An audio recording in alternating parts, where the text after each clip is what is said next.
Hey everyone, thanks for joining me at Hall's Hobby Farm. I thought I'd come out here and just sit by my garden, and I kind of had a bad day today at work. And I know in my garden it brings me a lot of peace. I can find peace here. And I also spent some time grooming my donkey, who was a hot mess. He had dirt all over him. Had a long week already. It's only halfway there. Worked a really long shift yesterday. Yeah. And that's one good reason to have a garden. You can enjoy it, you can find peace, and when everything in this world is going crazy, you come out and sit in your garden and just think about things and just find peace here. Look, even my dog Jack is finding his peace. Look, Jack, hey buddy.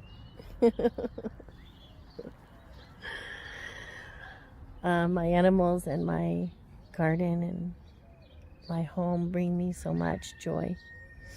Do you ever feel like that? If you don't, you need to find something that does bring you joy, that can ground you, can make you come back, get grounded, realize we're all imperfect. We're all a work in progress. We all make mistakes. And sometimes you just need to come back and regroup. So I'm regrouping. I can see my garden in the background here, and I think it's really pretty. Even though there is a gopher in this garden, I hope it doesn't take out that vine behind me. It's a blue Hubbard squash. I'm really enjoying it. I hope the gopher gets caught by the cat.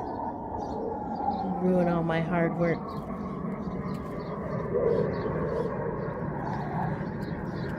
So anyway, it's like a overcast kind of day. I don't think it's supposed to rain though. And I did get a squash out of the garden today.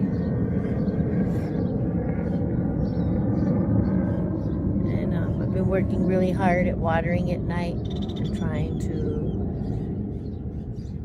trim and prune the plants and care for them. You know, plants are just like animals. They need care, they need attention, they need water, they need food, they need the sunshine, they need happy words, and the garden and the earth can be very healing. When you put your hand to something and you pray that God blesses it, and He will. So, let's see if we could take a little look around. This is the squash I got. I'm going to turn this camera around so you can see some of the plants here. So this is the twine I was using to tie some of these tomatoes up. This is a big, nice squash, good size. The tomato plants are doing really well. I'm trying to train them to go up and over that trellis there. Now I'm going to pan down a little bit so you can see some of the weeds and the grass. There's weeds and grass is growing up my trellis, my garden beds. So I think it's time for the sheep to come in and clean up some of this mess. They usually don't bother these plants, except for these right here, and that's because these sit much lower. They're in water tanks, and sometimes they can get to that, but I just spray them with water or something and they'll leave it alone. And these Hubbard squashes, when I planted them on this trellis, I didn't know that they get so big. Look at that. Look how big that is.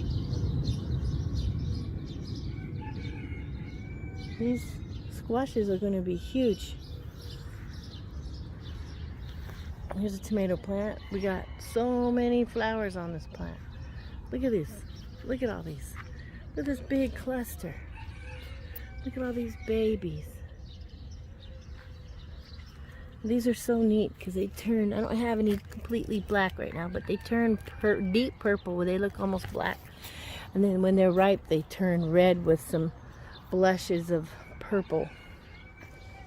And I got big tomato plants. This one's an indeterminate. It's a cherry tomato. It's called Midnight Snack. And I'm training it to go up and over. But the squash is really taking over. I have a few decent sized squashes on there, and it's got a lot of flowers and stuff too. And here I've got flowers and squashes coming on.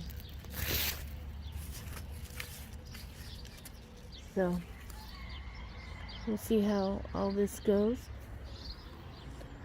And this tomato plant's got a lot of flowers on it. It's really happy here, but if it keeps getting taller, I may just have to pull this shade back a bit and let it go.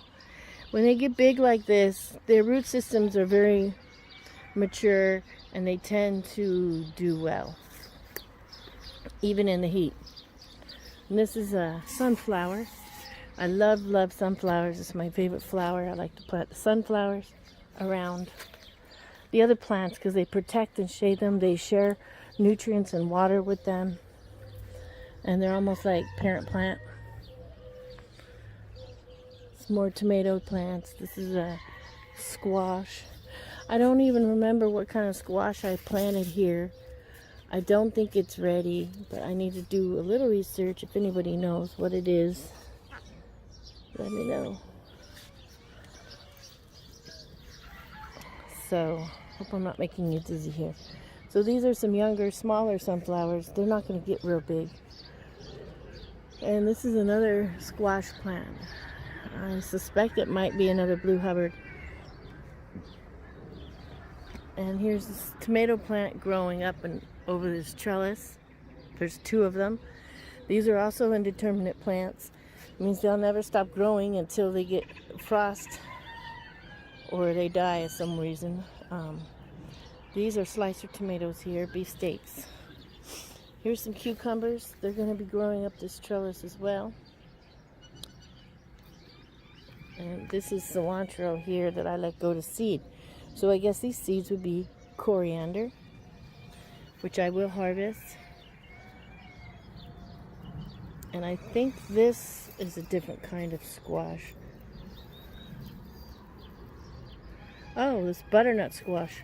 So, can't wait for butternut squash. I love butternut squash. Hopefully it doesn't cross-pollinate with the Blue Hubbard. It's going to be huge.